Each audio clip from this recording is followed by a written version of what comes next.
Large and valuable businesses have been built simply on the sharing of images and video captured by smart cell phones. Tech companies have been working hard at developing new ways of capturing the world around us, including three-dimensional cameras, as well as 180-degree and 360-degree video capabilities. Let me ask the collective question. Is it time for us, you and me, to start recording our world in 3 dimensions? And more importantly, sharing those immersive video experiences with friends and family. My name is Jim Connor. Welcome to Game Changer Silicon Valley.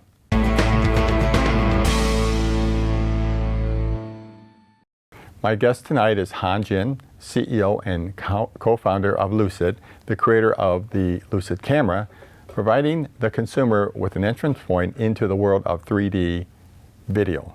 Han, welcome to the show. I'm delighted to have you here tonight, and I'd like to start with you giving me, and the audience for that matter, an overview of what you've done with the three-dimensional world called 3D. Sure. I think, Jim, 3D has been around for many years now. And finally, we have virtual reality, which can be a platform for 3D to take off.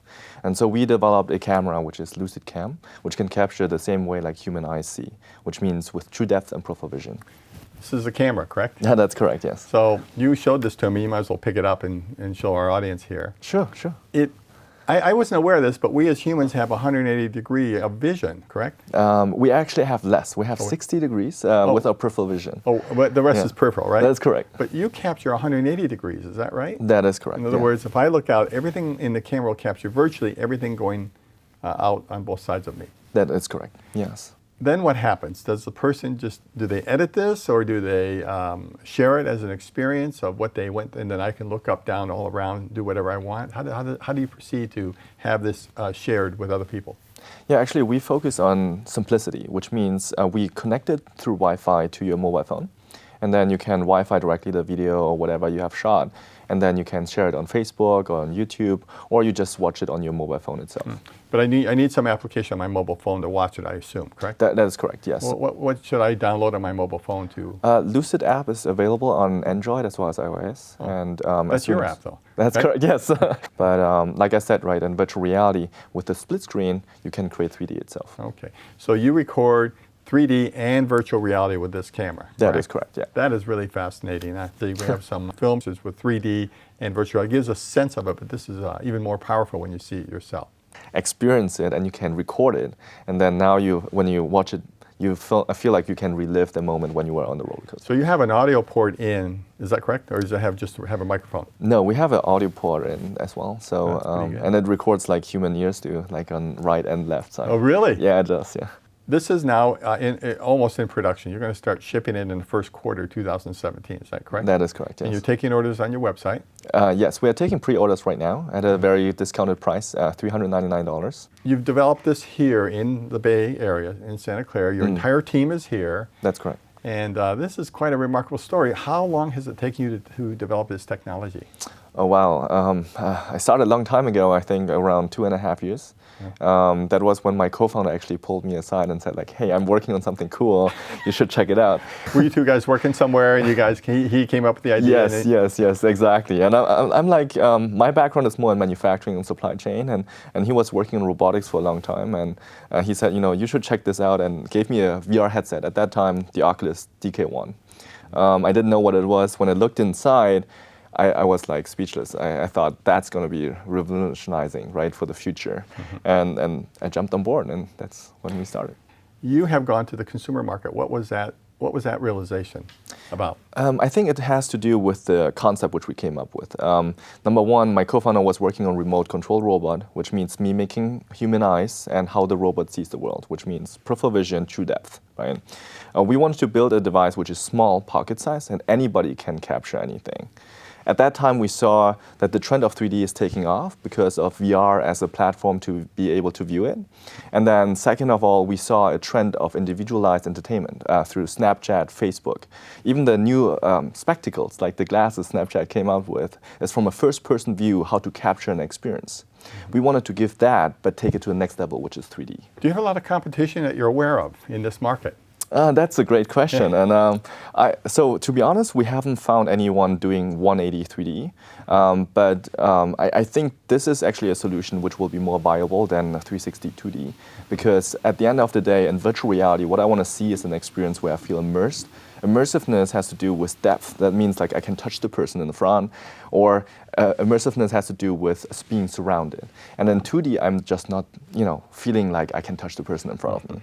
I mean, I'm fascinated by this technology, and it's so surreal at times. Now, you're shooting actual stuff, actual images. That is correct. Right. At this point, we are just capturing the real world and projecting it into VR. Okay. Is there any plan to put maybe any AR, augmented reality into it, or is that leave it out for the time being? That's a great question. And we do see the future as between the VR and AR market as something which will be emerging and mixing with each other. And I see LucidCam as a cross-section of both VR and AR. And so for us in the future, it is possible actually to do AR with it. Possible. So I just have to ask you about the long-term plans. What do you think you're going to do, and what will LucidCam do, or the company do? Develop a series of cameras, develop higher-end cameras. This could be a great entry level. It's a standalone. It works. You put it up, you click, away you go, and then you transfer the video, the 3D video with the VR capabilities back to some device, cell phone, and then you put it in the headset and you can watch it. Is that the idea? Correct, yeah. How we see the company is really around the expertise we have in software, which means in computer vision and image processing. And what we want to do is really taking the camera to the next level in terms of like frame rates, resolution, the quality of content you can produce.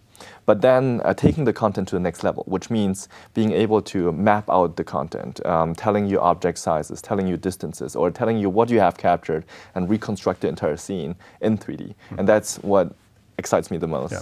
So you, in our kind of preliminary conversation, you told me that one of the great things about the camera is that if I go on vacation and I take this camera and I just shoot it and then I send it to my friend, he or she can watch any part of that entire 180 degree perspective. That's correct. And they can experience things that they're more concerned with or that they like versus the narrow 16:9 aspect ratio I would give them with a still camera. That is correct. And also, from their perspective, they are seeing through your eyes. They can emphasize with you what you are going through.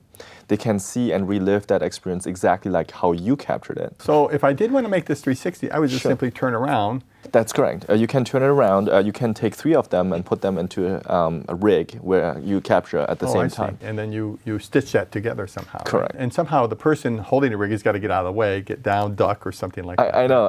And I think that's the tricky part between 180 and 360, because in 360 you always have a selfie of yourself.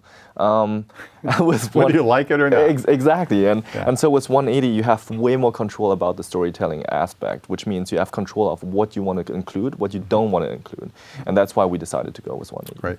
So I wanted to give you an opportunity just to share your how the company came about.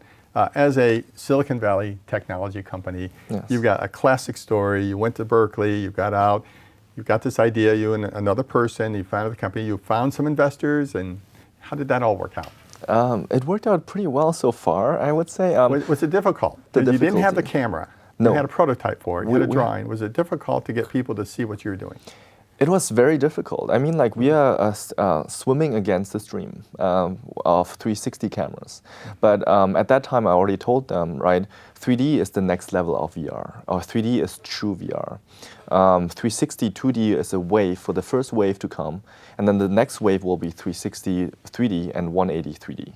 And so at that time, to convince people to actually believe in that, because 360 2D was such a buzz, it's really difficult, right? So we had to knock on many doors, got rejected many times, but we just kept going because we believe in the vision of this. So you guys raised $2.1 million in your press release, and so I thought, people believe that coming to Silicon Valley and raising money is an easy process, and it's not. It's a very challenging process. That is correct. How long did it take? And you got probably numerous rejections, but you had to keep going, and finally it worked out. For sure. I don't want to even say like how long my list of rejections are, but it was not easy, especially at the beginning, to bootstrap without any money and then build a product which is functioning, because nowadays nobody invests if you don't show them a functioning prototype, right? And then being able to continue and building a team around a product and a vision around a product which can take it to the next level, and convincing them those investors to invest.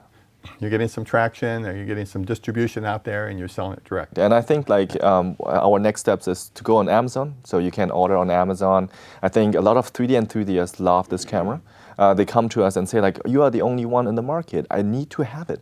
I'm like, okay, great. Give us time. Hardware takes time, right?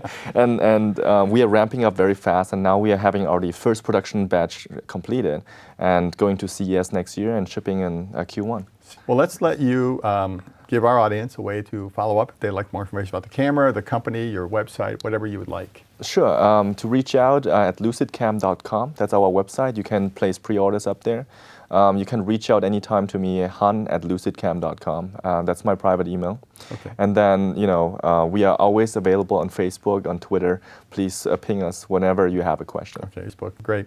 You've been very insightful. You're a great example of what it takes to get going in Silicon Valley. It's not an easy process, and I very much appreciate you willing to be open about this entire project and For sure. the challenges, and I think you're going to have some great successes. So thanks again. Thank you. This is Jim Conner. Thank you for joining us for this week's episode of Game Changers Silicon Valley. Each week, we'll address an area of innovation that may emerge as a game changer of tomorrow. You can follow us on our website, www.gamechangers.tv, on Facebook or Twitter. We look forward to your continued interest and participation in upcoming shows.